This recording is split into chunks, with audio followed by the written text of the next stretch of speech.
let's finish off Disneycember with The Wind Rises, Miyazaki's final film. Which, yeah, he said that a couple times before, but hey, who am I to complain if he wants to make more movies? They're always great.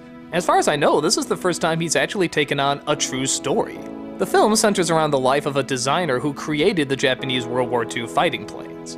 Many people would see this as a bad person, but the film makes it very clear that all he wants to do is be innovative and push the boundaries of what can be done with technology. It's shown very clearly that even from his youth, all he's ever wanted to do was push the envelope. And the film, rather than focus on the controversies of what it led to, though don't get me wrong, it's not entirely ignored either, focuses instead on the innovation and the imagination to bring these incredible wonders to life. In some respects, it's the most downplayed out of the Miyazaki films. I mean, there's not really any monsters or moving castles or anything like that, but he still finds a way to incorporate so much beauty and so much artistry into it. For example, he constantly gets visits in his dreams from his heroes, great inventors and creators who are constantly encouraging him to try and find a way to make himself even better. He also comes across a lot of places that happen to look beautiful, and even survives an earthquake that, as you imagine being a Miyazaki film, is pretty incredible to watch. Again, one of the charms of Miyazaki is that you can be technically not watching much, just a guy working on a plane or talking about ideas or working with other people, but there's such a likable ambition and atmosphere and environment to all of it. You want to get to know these people, you want to help them with their planes. And knowing Miyazaki's love for gears and gadgets, this film has all sorts of that. Creating, building, failing, trying again. And you really admire this guy for having a dream, trying his damnedest to follow it all the way through, even if in the end it would amount to something horrible. As I said before, the film doesn't ignore the fact that this resulted in the deaths of so many people.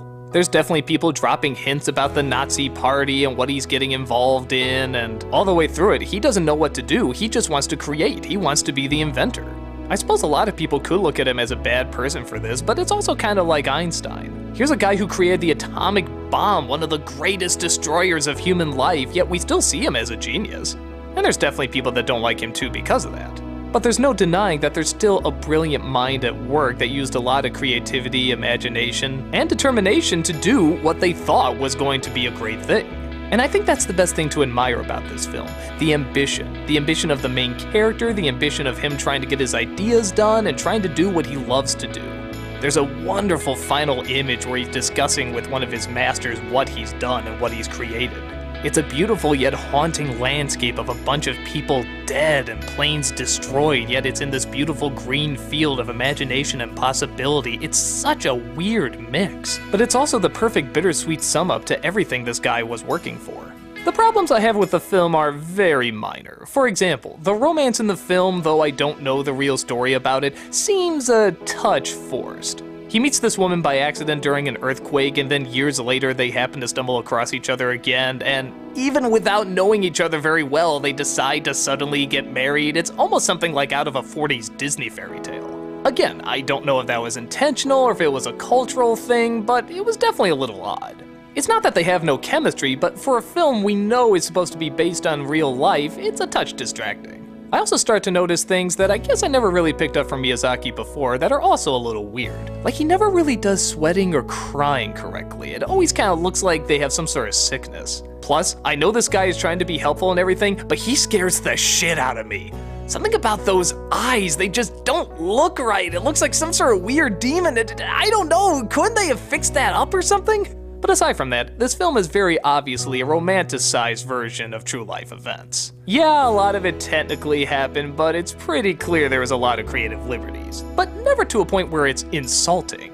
It's kind of like Tombstone. They got the basic story and people down, but yeah, they obviously changed stuff up to make it flow a little nicer and be a little bit more epic, and you can usually tell when those moments are. I think what impressed me most though is only in the last 10 minutes was I starting to get a little tired and saying to myself, I wonder how long this movie is. But then when I checked out and saw it was 126 minutes, I couldn't believe it.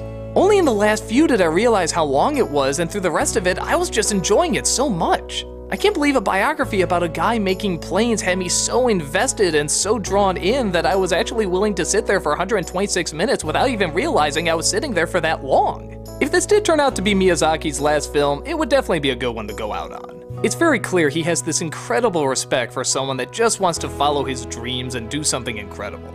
Failing time after time, but still getting right back up to try again. Much like Miyazaki, it's a guy who loves his work and loves doing beyond what he thought he was capable of. Definitely might push some people's sensibilities the wrong way, but I think the focus of the film was to look at the power of imagination, and perseverance and hard work, and dedicating yourself to never giving up and doing something incredible.